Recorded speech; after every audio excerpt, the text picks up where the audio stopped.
తన దాసుడైన దావీదును కోరుకొని గొర్రెల దొడ్లలో నుండి అతన్ని పిలిపించను. దేవుడు ఈ మాటలు మన వినికిడిలో ఆశీర్వదించునుగాక. ఆమేన్.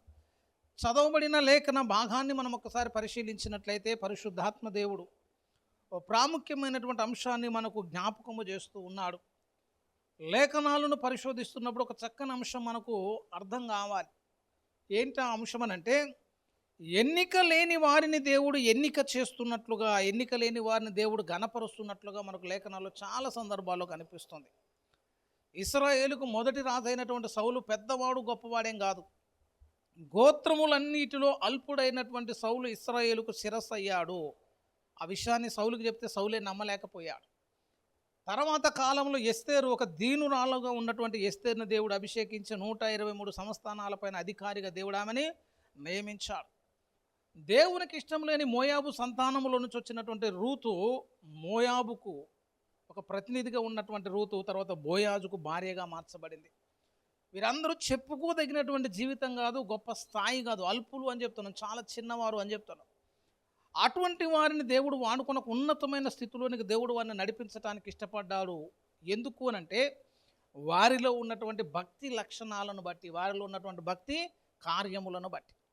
ఒక వ్యక్తిని దేవుడు హెచ్చించడానికి అతనికి గోత్రంతో పని లేదు, అతడు ఉన్నటువంటి స్థితిగతులతో పని లేదు, అతడు ఉన్నటువంటి వంశముతో పని లేదు. కానీ యథార్థముగా దేవుణ్ణి ఆరాధిస్తున్న విధానాన్ని బట్టి దేవుడు వారందరి జీవితాల్లో ఉన్నతమైన స్థితిని తీసుకుని వచ్చినట్లుగా మనకు కనిపిస్తూ ఉంది. అదే కోవలో, అదే స్థితిలో ఒక మంచి భక్తుని యొక్క చరిత్ర కూడా కనిపిస్తుంది. ఆ భక్తుని పేరు దావీదు అని చెప్తున్నా. ఇశ్రాయేలీలో యెషయ అనే వానికి పుట్టినటువంటి కుమారుల్లో అల్పుడు, చిన్నవాడు, కనిష్ఠుడు దావీదు. ఈ దావీదు యొక్క నేపథ్యము, దావీదు యొక్క స్థితిగతి చూస్తే మనం చదువుకున్న మూలవాక్యంలో దావీదు ఎక్కడున్నాడంటే గొర్రెల దొడ్లలో నుండి అట. దేవుడు దావీదును కాపరిగా ఉన్నప్పుడు పిలిచాడు, గొర్రెల దొడ్డిలో ఉన్నప్పుడు పిలిచాడు, అరణ్యంలో ఉన్నప్పుడు పిలిచాడు, తన మందను, తండ్రి మందను కాస్తున్నప్పుడు పిలిచాడు. చెప్పుకోదగ్గ యోగ్యత అప్పుడు దావీదికి ఏమి లేదు. కానీ రానున్న దినాల్లో దావీదు యొక్క ఉన్నతమైనటువంటి స్థితి, అత్యున్నతంగా అతడు ఎదిగినటువంటి స్థితి చూస్తే ఆశ్చర్యం కలుగుతుందని చెప్తున్నా. యుద్ధములో ఆరితేరిన వారి వల్ల యుద్ధం చేయగలిగాడు. దావీదు యొక్క తలాంతులు చూడండి. చదువుతున్నామంటే చదువుతున్నట్టు ఉండొద్దండి. బైబిల్ పరిశోధన చేసేటప్పుడు ఎట్లుండాలని అంటే, అసలు దావీదులో లేనిది ఉండదని చెప్తున్నా. సంఘములో దావీదు ఉంటే దావీదు ఒక్కడు సరిపోతాడని చెప్తున్నా. ఇప్పుడు సంఘం నడవాలని అనుకో, ఒక వాయిద్యం వాయించేటోడు కావాలి, ఒక పాట పాడేటోడు కావాలి, ఒక బోధ చేసేటోడు కావాలి, దేవుణ్ణి ఆరాధించేవాడు కావాలి, ప్రవచనం ఎత్తి ప్రవచించేవాడు కావాలి, ప్రార్థన చేస్తే స్వస్థత కావాలి. ఇన్ని కార్యములు మనం జరిగించాలంటే దాదాపుగా ఒక మూట కావాలి, ఒక 10 మంది కావాలి, 15 మంది కావాలి. కానీ దావీదు ఉంటే ఎట్లుంటుందో తెలుసా? దావీదు ఆరాధన చేయగలుగుతాడు. దావీదు ఆరాధన చేస్తే దేవునికి గొప్ప ఆరాధన అవుతుంది. దావీదు పాడి దేవుని స్తుతించగలుగుతాడు. దావీదు అరణ్యములో హృదయపూర్వకంగా దేవుని కొరకు పాడినటువంటి అనుభవాలు దావీదు జీవితంలో చాలా కనిపిస్తున్నాయి. దావీదు ఒక మంచి ఆరాధకుడు. దావీదు ఒక మంచి ప్రార్థనా పరుడు. కీర్తనల గ్రంథాన్ని చదువుకుంటే అతడు చేసినటువంటి యథార్థమైనటువంటి ప్రార్థనలు కనిపిస్తాయి. కష్టకాలంలో దావీదు గార్చిన కన్నీరు కనిపిస్తాయి. సంతోషంలో దేవుని స్తుతించిన విధానం కనిపిస్తుంది. దేవుని చేసిన మేలులన్నింటినీ జ్ఞాపకం చేసుకుంటూ ఆయన చేసిన ఉపకారములలో దేనిని మరవకుము అని ఆ ఉపయోగించినటువంటి దేవుడు చేసినటువంటి మేలులన్నింటినీ కూడా మరలా జ్ఞాపకం చేసే ఒక మంచి సుబుద్ధి కనిపిస్తుంది.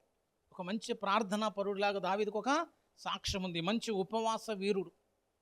అంత మాత్రమే కాదు, దావీదు దయ్యాలు కూడా ఎలగొడతాడు. అసలు ఆరాధనతో పాటు, ప్రార్థనతో పాటు, ఉపవాసంతో పాటు దావీదు దేవుని సన్నిధిలోకి వచ్చి అతడు పాట పాడి ఆరాధన చేస్తున్నప్పుడు దయ్యాలు కూడా ఏమైపోతున్నాయట? సౌలులో ఉన్నటువంటి దురాత్మలు కూడా వెరిపించబడుతున్నాయి, వెళ్ళిపోతున్నాయి. ఇవన్నీ చేస్తూ దావీదు చక్కగా సితారాను కూడా వాయించగలుగుతాడట. మ్యూజికల్ ఇన్స్ట్రుమెంట్తో కూడా టచ్ ఉంది ఆయనకి. వాయిద్యకారుడు అని ఒక చక్కని సాక్ష్యము కలిగినటువంటి వాడు. వీటన్నిటికంటే గొప్పగా దావీదు ఒక మంచి బోధకుడు అని చెప్తున్నారు. అతడు ఎంతగా బోధించగలుగుతాడంటే ఆ కాలపు జ్ఞానుల కంటే చక్కగా బోధించగలుగుతాడట. ఒకసారి కీర్తనల గ్రంథాన్ని మీరు గమనించినట్లయితే దావీదులో ఉన్నటువంటి బోధా లక్షణాలను గురించి కూడా పరిశుద్ధ బైబిల్ చక్కగా ఎత్తిపడుతున్నటువంటి అంశం చూడండి. 119వ కీర్తన 98 చూడండి. నీ ఆజ్ఞలు నిత్యము నాకు తోడుగానున్నవి, నా శత్రువులను మించిన జ్ఞానము అవి నాకు కలుగజేయుచున్నవి. నీ శాసనములను నేను ధ్యానించుచున్నాను, కావున నా బోధకులందరికంటే నాకు విశేష జ్ఞానము గలదు. నీ ఉపదేశములు నేను లక్ష్యము చేయుచున్నాను, కావున వృద్ధుల కంటే నాకు విశేష జ్ఞానము కలదు కలదు. శత్రువులకు మించిన జ్ఞానము, బోధకులను మించిన జ్ఞానము, వృద్ధులను మించిన జ్ఞానం ఎక్కడి నుంచి వచ్చిందండి? దావీదు కంటే ఒక మంచి బోధకుడిగా పేరు సంపాదించుకున్నాడు దావీదు. అసలు అన్నిటికంటే గొప్పగా దావీదు వాక్య ప్రేమికుడు అని చెప్తున్నాం. వాక్యమును చాలా ప్రేమించేటువంటి వ్యక్తి, వాక్యం గురించి చాలా గొప్పగా హెచ్చించినటువంటి వ్యక్తి. 119 కీర్తన అంతా కూడా వాక్య ధ్యానం గురించి చక్కగా వివరించాడు. నీ వాక్యము నా పాదములకు దీపము అని చెప్పి. అసలు ఇన్ని లక్షణాలు కలిగినటువంటి వాడు, వాక్యోపదేశకుడు, చక్కని పాటగాడు, ఒక మంచి వాయిద్యకారుడు, ఒక మంచి స్తుతి చేసేటువంటి వ్యక్తి కూడా. 119 కీర్తన చూస్తే 164 చూడండి. నీ న్యాయ విధులను బట్టి దినమునకు 7 మార్లు నేను నిన్ను స్తుతించుచున్నాను. ఇంకా లేని తలాంతి ఏంది అని అడుగుతున్నా. అపోస్తుల కార్యంలో ప్రవచనం ఎత్తి క్రీస్తు కూర్చున్నటువంటి ప్రవచనాలు కూడా చెప్పిన సందర్భం ఉంది. దావీదు మనకు రాజులాగానే పరిచయం కదా. దావీదు ఒక గొప్ప ప్రవక్త అని బైబిల్ చెప్తుంది. అపోస్తుల కార్యాన్ని కూడా మీరు ఒకసారి గమనించినట్లయితే దావీదు యొక్క ప్రవచనము 2వ అధ్యాయము 29. సహోదరులారా, మూల పురుషుడగు దావీదును గూర్చి మీతో ధారాళముగా మాట్లాడవచ్చును. అతడు చనిపోయి సమాధి చేయబడును, నేటి వరకు మన మధ్యనున్నది. అతడు ప్రవక్త అయి ఉండెను గనుక. చాలండి. అతడు ఎవరట? అతడు ప్రవక్త అయి ఉండెను. దావీదు మనకు రాజులాగా పరిచయం కదా. దావీదు ఒక మంచి రాజులాగా మనకు పరిచయం అయినది ఎట్లయితే కనిపిస్తుందో, దావీదు ఒక ప్రవక్త అయి ఉండెను. ఇన్ని యోగ్యతలు, ఇన్ని లక్షణాలు, ఇన్ని ప్రశంసలు దావీదు సొంతమయ్యాయి. దేవుడు వాడుకోవటానికి దావీదుకి ఇన్ని యోగ్యతలు కనిపిస్తున్నాయట.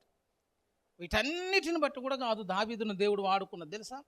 అతడు పాడుతున్నాడని దేవుడు వాడుకోలేదు, అతడికి ఉన్నటువంటి లక్షణాలను బట్టి దేవుడు వాడుకోలేదు. కానీ దావీదును దేవుడు వాడుకోవటానికి ఒక ప్రాముఖ్యమైనటువంటి కారణం ఉంది. ఒక్కసారి చూద్దాం. అపోస్తుల కార్యము 13వ అధ్యాయము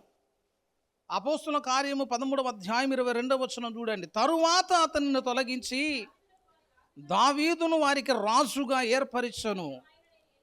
నేను యెషయి కుమారుడైన దావీదును కనుగొంటిని. అతడు నా ఇష్టానుసారుడైన మనుష్యుడు, అతడు నా ఉద్దేశములన్నీ నెరవేర్చునని చెప్పి అతన్ని గూర్చి సాక్ష్యమిచ్చను. ఏంటి దావీదు యొక్క ఉద్దేశం అని అంటే, అతడు దేవుని ఉద్దేశములను గ్రహించగలిగిన స్థితి ఉందట. అతడు నా ఉద్దేశములన్నీ నెరవేర్చునని చెప్పి అతన్ని గూర్చి సాక్ష్యమిచ్చను. రక్షణ పొందిన తర్వాత ఎంతసేపు మన జీవితమే మనకు కావాలి. నీకున్నటువంటి అవసరతలు, నీకున్నటువంటి కార్యాల గురించి దైవ సన్నిధిలో ప్రార్థన చేస్తావు కదా. దావీదుకు నీకున్న వ్యత్యాసం ఏంటో తెలుసా? దావీదు దేవుని ఉద్దేశములపైన దృష్టి పెట్టినటువంటి వాడు. నా ద్వారా దేవునికి ఏ పని జరగాలో ఆ పని చేయటానికి దావీదు పూనుకున్నటువంటి వాడు, దేవుని పని కొరకు అంకితమైనటువంటి వాడు. దేవుడు అంటున్నాడు, అతడు నా ఉద్దేశములన్నీ నెరవేర్చును. దేవునికి కొన్ని ఆలోచనలు ఉన్నాయి, దేవునికి కొన్ని పనులు ఉన్నాయి, దేవునికి కొన్ని ఉద్దేశాలు ఉన్నాయి. ఆ ఉద్దేశాలను చూసే విశ్వాసులు కనిపించట్లే.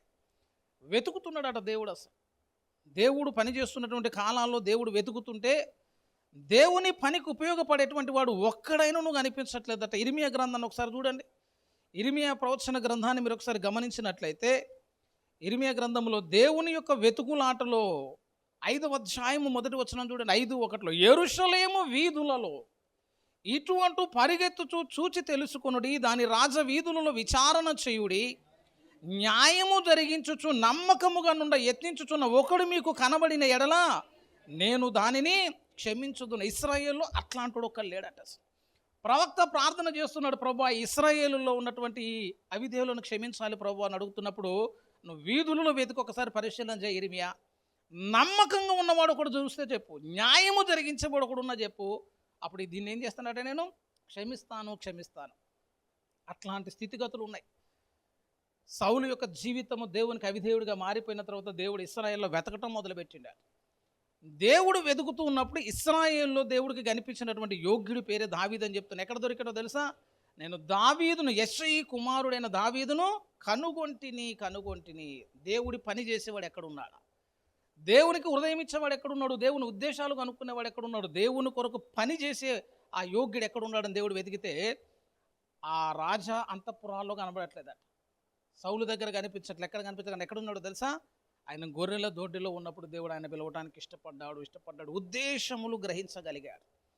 దేవుని కొరకు బ్రతకాలని ఆశపడ్డాడు. దావీదులో ఉన్నటువంటి ఒక చక్కని సుగుణం ఏంటంటే, ఇప్పుడు ఆయన ఉద్దేశములు అని చెప్పి నేను చూసావు. దేవుని ఉద్దేశములు జరిగించేవాడు అనేటువంటి కార్యము ఊరికే నేరలే. ఎందుకన్నాడో తెలుసా? దావీదుకు ఒక డ్రీమ్ ఉందని చెప్తాడు. ఒక డ్రీమ్ ఉంది దావీదు యొక్క డ్రీమ్ ఏంటంటే, ఆయన రాజు అయిన తర్వాత దేవునికి ఒక అద్భుతమైన మందిరాన్ని కట్టాలనుకున్నాడు. మనం అనుకుంటాం చూడు, మాకు ఒక విజన్ ఉంది అంటాం, చూసావు? ఆ విజన్ కొరకే పని చేస్తూ ఉంటాం, దాని కొరకే బ్రతుకుతూ ఉంటాం. దావీదు రాజ్యంలోనికి వచ్చిన తర్వాత ఒకసారి అంతఃపురంలో కూర్చొని ఆలోచన చేస్తున్నప్పుడు, గొర్రెల దొడ్డిలో ఉన్న నన్ను దేవుడు తీసి ఈ గొప్ప అంతఃపురంలో పెట్టాడు. యెరూషలేము పట్టణంలో ఉన్నాడట. అద్భుతమైనటువంటి పట్టణంలో ఆయన ఉన్నప్పుడు ఆయనకు ఒక ఆలోచన వచ్చింది. అసలు గొర్రెల దొడ్డిలో ఉన్న నన్నే దేవుడు తీసుకుని వచ్చి ఇంత ఉన్నతమైన స్థితిలోనికి దేవుడు నడిపించి ఇంత ఆధిక్యత నాకు ఇచ్చాడు కదా, ఇంత మహిమను నాకు ఇచ్చాడు కదా, నా దేవుని గుడారం ఏడుందని చూసినప్పుడు ఆ మందసం ఎక్కడుందట? ఇప్పుడు గుడారములలో ఉన్నదట. అప్పుడు ఒక తీర్మానం చేసుకున్నాడు, అప్పుడు ఒక శపథం చేసుకున్నాడు. ఏంటంటే, ఆ దేవునికి ఒక గొప్ప మందిరం కట్టించేంత వరకు నేను కునుకుపాటు ఉండను అని అడిగి, నేను విశ్రమించను అన్నాడు. అంతే. దేవునికి ఒక గొప్ప మందిరం కట్టాలి, హృదయానుసారం ఉత్తగానే గాడండి. దేవుని హృదయంలో ఉన్న బాధ తెలుసుకోగలగాలి, దేవుని యొక్క సమస్య తెలుసుకోగలగాలి, దేవునికి ఉన్నటువంటి ఆలోచన తెలుసుకోగలగాలి. 40 సంవత్సరాలు సౌలు పరిపాలన చేశాడు. ఎప్పుడన్నా మందిరం గురించి దృష్టి పెట్టినంటే పెట్టలే. 40 సంవత్సరాలు పరిపాలన చేసి తిరుగులేని విజయాలు ఎన్నో సాధించినా కానీ, అయ్యో మందసము గుడారంలో ఉంది, నా దేవునికి ఒక నివాస స్థలము కట్టాలని ఆలోచన చేయలేదు. కానీ దావీదు ఎప్పుడైతే రాజరికంలోకి వచ్చాడో దేవునికి ఒక మందిరం కట్టాలనుకున్నాడు. ఆ మందిరం కొరకు ఎంత ప్రయాసపడ్డాడో మీరు గ్రంథాన్ని చదవండి. దాన్ని కట్టే పద్ధతి నేర్చుకున్నాడట. బ్లూ ప్రింట్ మొత్తం వేసింది, ఎట్లా కట్టాలి, దేంతో కట్టాలి, ఏం కావాలి, దానికి కావలసినటువంటి బంగారము, వెండి, ఇత్తడి, దేవదారు, మ్రాణులు ఇవన్నిటిని సమకూర్చి ఆ కోశాగారంలో ఉన్నటువంటి ధనాన్ని అంతటి కూడా అందరికి షిఫ్ట్ చేసి అన్నీ రెడీ చేసుకున్నాడు. చక్కని ఆలోచన వచ్చింది, చేశాడు, పని చేశాడు, దానికి కావాల్సిన సిద్ధపడంతా చేసి సంపాదించిన ధనంలో వ్యక్తిగతంగా తనకున్నటువంటి ధనాన్ని కూడా ఇచ్చేసి ఇక గుడి కడదాం అన్నట్టు ఆయనకి దేవుడు మాట్లాడిందట. ఏమన్నాడు తెలుసా? నీ నామ ఘనత కొరకు నేను ఒక మందిరాన్ని కడతానంటే నువ్వు కట్టొద్దని చెప్పిండట. డ్రీమ్ కాదు అది. కట్టొద్దు అనగానే వాదించలేదు దావీదు. మనమైతే ఏమంటాం తెలుసా? గుడి కట్టొద్దా, గుడి మంచిది కాదా, గుడి కడితే 4 రక్షణలోకి రారని 100 చెప్తావు నువ్వు. దావీదు యొక్క ఉన్నతమైనటువంటి భక్తి పరిపక్వత ఎక్కడ కనబడుతుందంటే, నువ్వు కట్టొద్దు అన్నప్పుడు దావీదు వాదించలేదని చెప్తున్నా. అసలు తెలుసా? దావీదు ఎట్లాంటి వాడంటే, అసలు దేవునికి ఇష్టము లేదు అని ఒక మాట తెలిసిన తర్వాత, నువ్వు కట్టొద్దు అన్న తర్వాత దావీదు తన అభిప్రాయాన్ని ఏం చేసుకున్నాడు? ఇప్పుడు మార్చుకున్నాడు. అది గోల్ అని చెప్పట్లే, విజన్ అని చెప్పట్లే, అది నా లక్ష్యం అని చెప్పట్లే. అయ్యో నేను దాని కొరకు ఇంత సిద్ధపరచుకున్నా కదా ప్రభు అని కూడా ఏం మాట్లాడకుండా, నీ నామ ఘనత కొరకు నేను మందిరం కట్టాలనుకుంటాను, నువ్వు వద్దన్నావు కదా ప్రభు, సరే నేను విరమించుకుంటే ఎవరు కట్టాలో చెప్పు అంటే, నీ నడుములో నుంచి పుట్టబోవు నీ కుమారుడు కట్టాలన్నాడు. దానికి ఇష్టపడి దాన్ని విడిచిపెట్టి దేవుడి ఆనందము కొరకు తన లక్ష్యాన్ని ఏం చేసుకున్నప్పుడు విడిచిపెట్టాడు. దేవుని ఉద్దేశం ఇదని తెలుసుకున్నాడు. అంతే. ఇది దైవ చిత్తం అయితే, ఇది దేవుని ఉద్దేశం అయితే ఆ కార్యమునకు నేను పూనుకోను అని అనగలిగినంత ఉన్నతమైన పరిపక్వత ఉండాలి. అది భక్తి అంటే. మన కొరకు పనిచేయటం కదా. ఆ మందిరం కడితే సొలొమోనుకు మంచి పేరు వచ్చిందండి. యాక్చువల్గా ఆ పేరు అంతా ఎవరికి రావాలి? ఇప్పుడు అసలు దావీదుకు రావాలి. దావీదు ఆ మాట అన్నప్పుడు దేవుడు అన్న మాట అంటే తెలుసా? ఎందుకు కట్టొద్దు అని దేవుడే చెప్పాడు. అసలు ఎందుకు కట్టొద్దు అంటే, నీ చేతులు రక్తముతో దర్శినాయి అన్నాడట. అనేక యుద్ధాలు చేసావు దావీదు. ఆ యుద్ధాలన్నీ చేయటం వల్ల నీ చేతులు ఏమైపోయినాయి? ఇప్పుడు అపవిత్రం అయిపోయిన నువ్వు మందిరం కట్టొద్దు అని అంటే, దావీదుకి ఏమైనా వ్యక్తిగతంగా శత్రువులు ఉన్నారండి? గొలియాతవుడు దేవునికి విరోధేనా?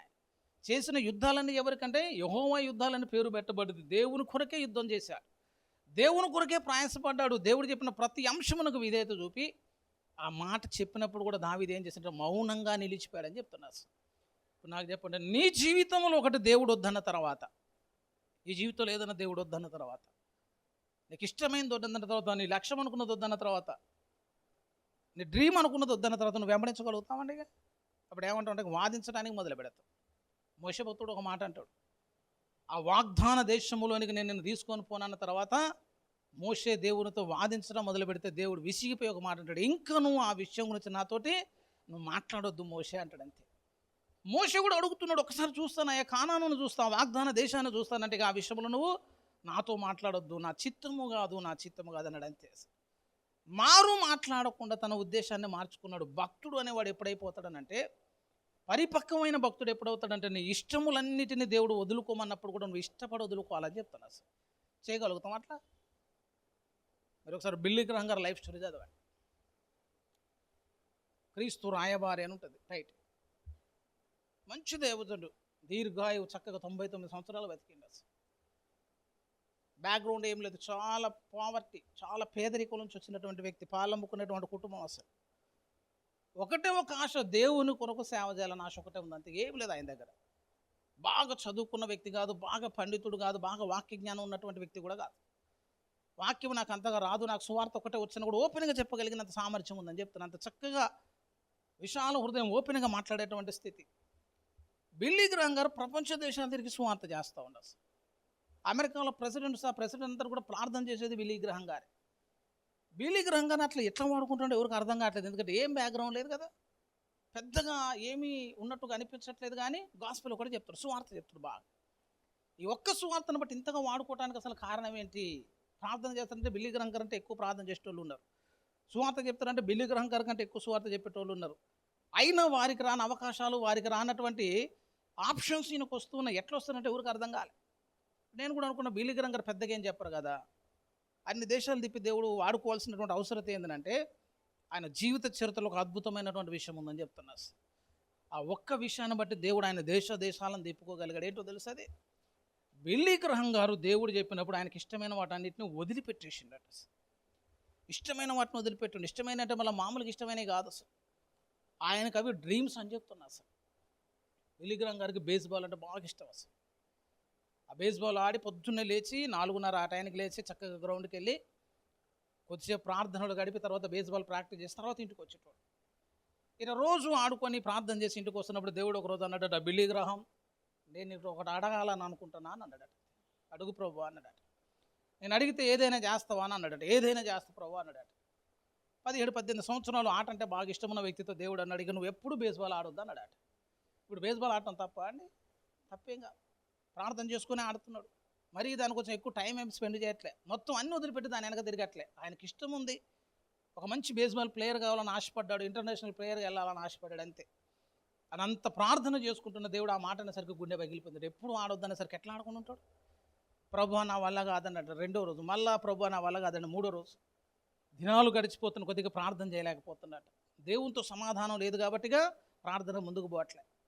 ఇక దేవునితో ఒక రోజు రాజీ పడ్డాడు, ఎందుకంటే తట్టుకోలేకపోతుంది. దేవుడు మాట్లాడకపోతే ఆయన హృదయం మండిపోతుంది. దేవుని దగ్గర ఒక తీర్మానం చేసుకుని, ప్రభు ఇంకెప్పుడు కూడా బేస్బాల్ ఆడను ప్రభు అన్నాడట.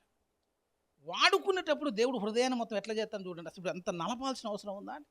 ఆడుకుంటే ఆడుకున్నాడేమో, మనసు లేకుండా చేయరాదు, నువ్వు చేయొచ్చు కదంటే చేయడట. నేను ఇష్టపూర్వకంగా దాన్ని వదిలేయాలన్నాడట, అంతే.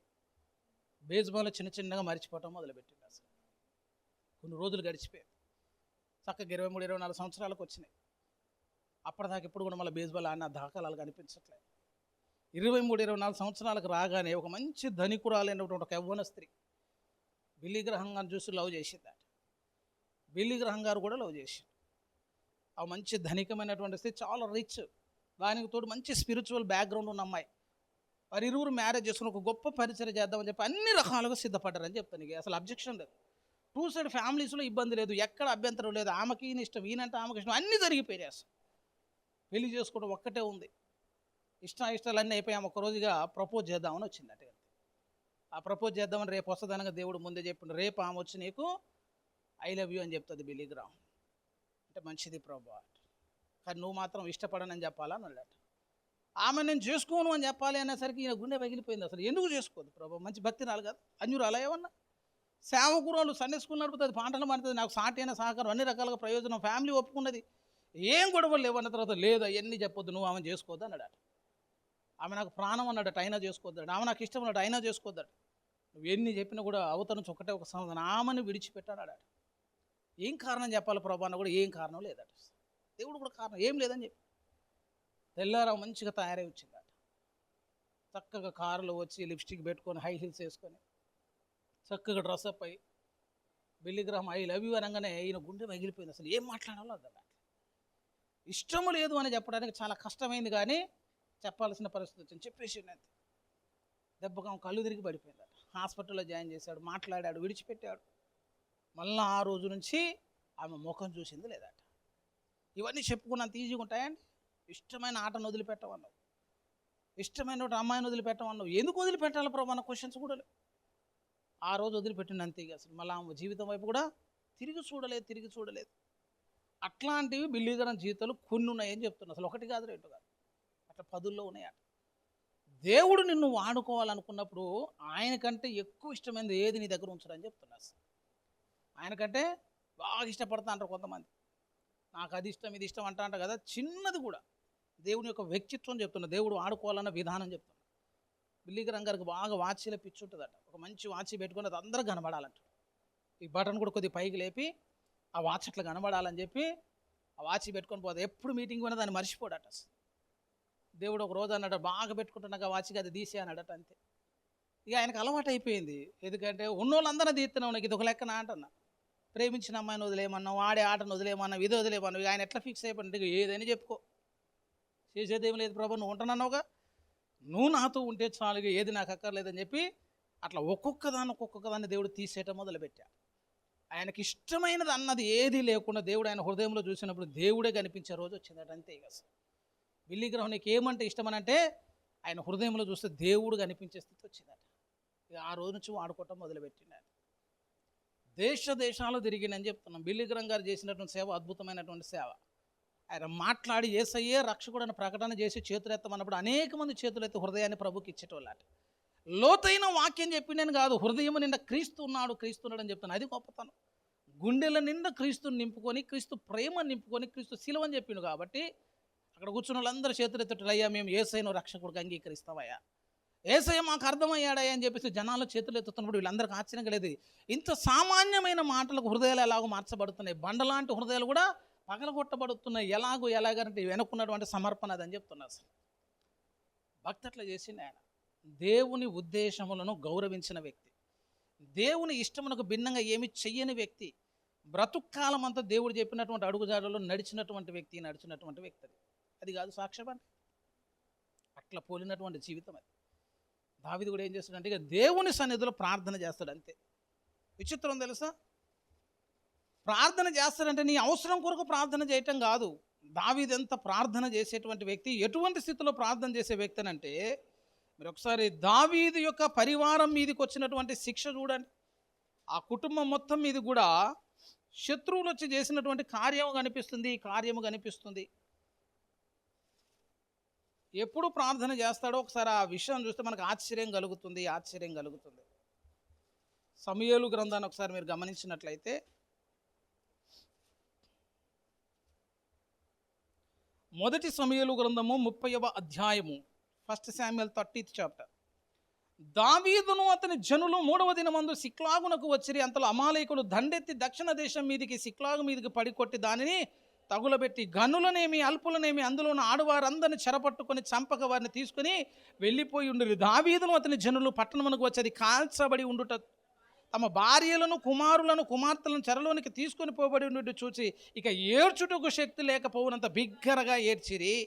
ఇజ్రాయేలీయురాలైన అహీనోయాము, కర్మేలీయురాలైన నాబాలు భార్యను అబీగైలను దావీదు 2 భార్యలు చెరలోనికి కొనిపోబడగా చూచి దావీదు మిక్కిలి దుఃఖపడెను అని ఉంది. తన కుమారులను బట్టి కుమార్తెలు బట్టి జనులందరూ ప్రాణము విసికినందున రాళ్ళు రువి దావీదును చంపుదాము రండని చెప్పుకొనగా. దావీదు కూడా నష్టమే కలిగింది, అందరికీ నష్టమే కలిగింది.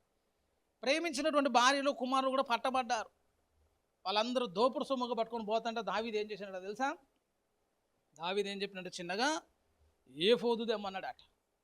ఏఫోదు ఎందుకనంటే ఒకసారి దేవుణ్ణి అడుగుదామట. ఏమని అడుగుదామనంటే, ఈ చెర పట్టుకొని పోయిన వారిలందరినీ నేను వెంబడించాలా వద్దా అట. అసలు అరే ఇంకా అడుగుడు ఎక్కడదా అంటాను. అసలు అడిగి వెంబడించడం ఎక్కడది? భార్యలను తీసుకొని పోతున్నాడు, బిడ్డలను తీసుకొని పోతున్నాడు, పట్టణాన్ని అంతా తగలబెట్టాడు. ఇప్పుడు పోతే దొరుకుతాడు.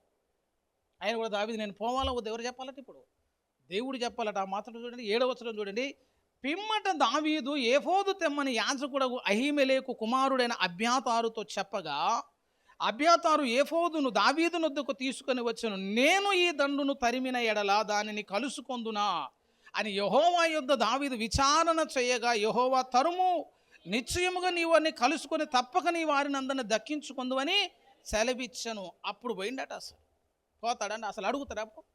అది ప్రార్థన చేసే సమయమేనా అని అడుగుతాను. అసలు అడుగుతావు? అరే కళ ముందే భార్యను తీసుకొని పోతుండే, బిడ్డలను తీసుకొని పోతున్నాడు, పట్టణం అంతా గానబెట్టిండ్రు, కోపంతో వెళ్ళిపోవాలి. కానీ దావీదు ధైర్యము తెచ్చుకొని అని ఉందట. యెహోవాను బట్టి ధైర్యం తెచ్చుకొని ఏఫోదు తెచ్చేంత తీరిక. ఏఫోదు తెచ్చి ప్రధాన యాజకుడితో మాట్లాడి, నువ్వు ప్రార్థన చేయి, విచారణ చేయి, దైవ చిత్తం ఏందో కనుక్కుందాం, వీళ్ళు వెళ్ళిపోవటం దేవుని చిత్తమా లేకపోతే వాళ్ళు ఉండటం దేవుని చిత్తం ఇప్పుడు నువ్వు చెప్పాలని చెప్పిండాడు. ఒకవేళ దేవుడే గినక వద్దన్నాడే అనుకో, పోయేటోడు అంటే దావీదుగా వద్దనంటే పోయేటోడు కూడా కాదు. కానీ కింద ఏమాటం తెలుసా, దావీదుకి ప్రియులైనటువంటి వారట, ఇష్టపడేటువంటి వారట, ఇష్టమైనటువంటి ఆ భార్య పిల్లలు కూడా ఏమైపోయినట, వాళ్ళందరినీ తీసుకుపోతున్నాడు. అందులో అబీగయలు కూడా ఉందట. అబీగయలు ఉంది, పిల్లలు ఉన్నారు, వీళ్ళందరూ ఉన్నా కూడా వీళ్ళని చూడట్లే. అసలు దేవుడు అనుమతి ఎంతవరకు ఉందో చూద్దాం, దేవుడిని ఒకసారి అడుగుదాం.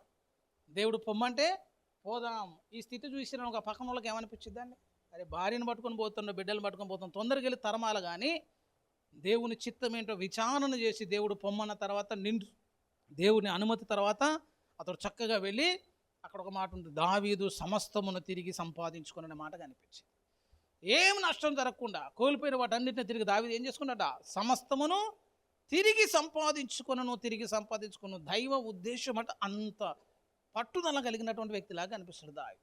ఊకిన దేవుడు ఇష్టానుసారుడు అనలేదా, ఉత్తగన దేవుడు హృదయానుసారుడు అని చెప్పలే. ఏమి చెయ్యాలో దేవుడు చెబితే ఆ చెప్పిన పని ప్రకారం దావీదు చేసేవాడు.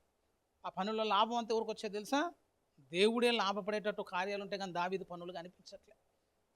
దావీదు హృదయం ఎన్నిసార్లు నలిగిపోయి ఉంటుందో చూడండి. అసలు అంత నలిగిపోతున్నా, అంత విసిగిపోతున్నా, అంత కష్టమవుతున్నా కానీ వాటన్నిటిని సహించి ముందుకు పోతా ఉన్నాడు. దేవుడు వెతికితే ఎట్లాంటి వాళ్ళ కోసం వెతుకుతాడంటే అట్లాంటి వాళ్ళ కోసం వెతుకుతాడు.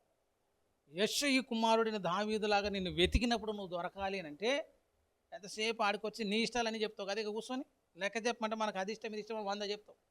మన సెటిల్మెంట్లు మనకున్నటువంటి అన్నింటిని గురించి ఫుల్ మాట్లాడతావు.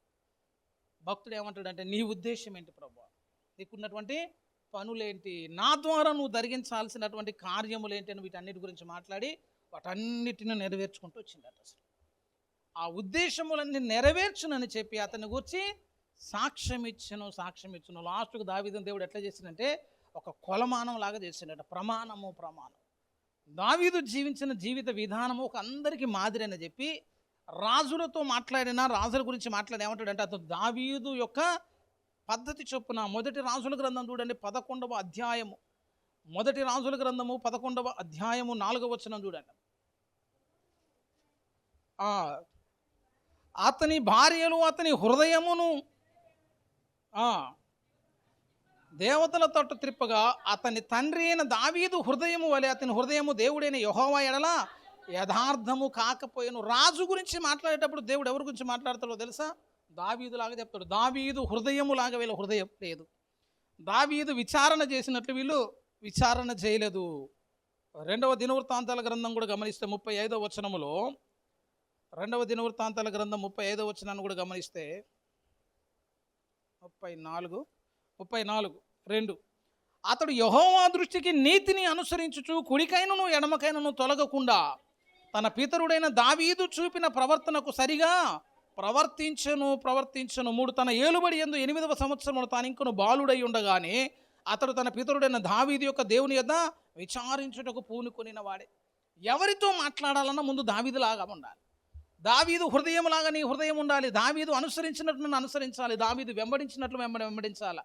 దావీదు విచారణ చేసినట్లు విచారణ చేయగలగాలి అని చెప్పి ప్రతి రాజుల గురించి మాట్లాడిన తర్వాత అతడు దావీదు వలె సరిగా ప్రవర్తించలేదు, అతడు దావీదులాగా యథార్థంగా అనుసరించలేదు, అతడు దావీదులాగా సరిగా ప్రార్థించలేదని ఎవరి గురించి ప్రస్తావిస్తాడు, దావీదును ఒక ముందు పెట్టేసిన. భక్తి చేసి అట్లా చేయాలండి. ఉద్దేశాలు చూడొద్దు, దేవుని పని ఏంటో చూడాలా, దేవునికి నీతో ఉన్న అక్కరేంటో చూడాలా. దేవుడు కోరుకున్నాడట. ఆ కోరుకున్నటువంటి వ్యక్తిని దేవుడు తెచ్చుకున్న తర్వాత ఉద్దేశములు ఎప్పుడైతే నెరవేర్చడానికి ఇష్టపడ్డాడో దావీదుకు దేవుడు మొత్తం నేర్పడానికి ఇష్టపడ్డాడు. ఆయన దావీదేం యుద్ధశూరుడు కాదు, కానీ దావీదికి సింహంను చీల్చేంత బలం వచ్చింది. దావీదేం బలవంతుడు కాదు, గొలియాతును చంపేశాడు.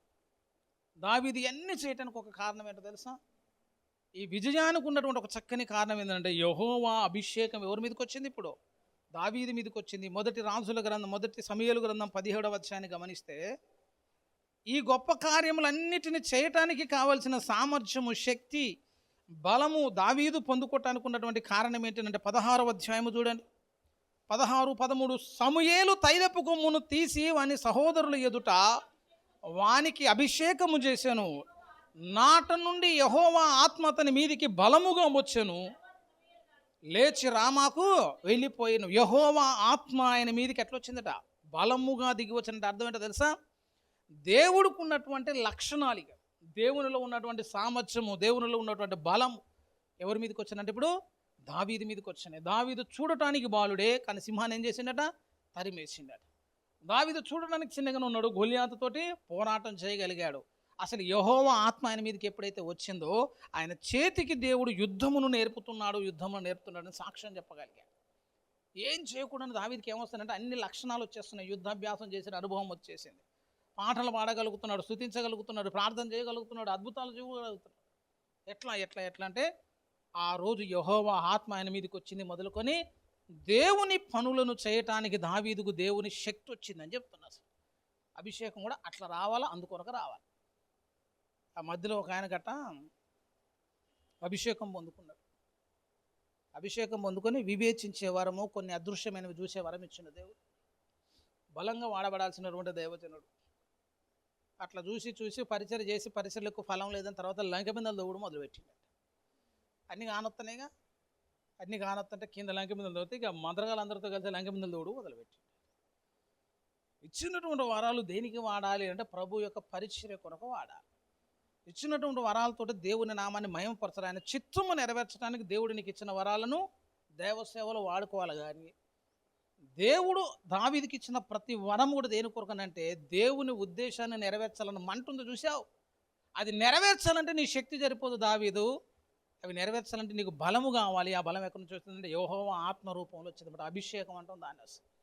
ఆ అభిషేకం వచ్చిన కాంచి దావీదు వెనుదిరిగి చూడాల్సిన పనే లేదు, చూడాల్సిన పని లేదు. స్వశక్తితో ఏం చేయలేవు. దేవుని శక్తి చేత దేవుని కార్యములను దేవునికి ఇష్టంగా జరిగించిన వ్యక్తి కాబట్టి దావీదు ఒక అద్భుతమైన సాక్ష్యాన్ని పొందుకున్నాడు. అతడు నా ఇష్టానుసారుడైన మనుషుడు అని చెప్పేసి.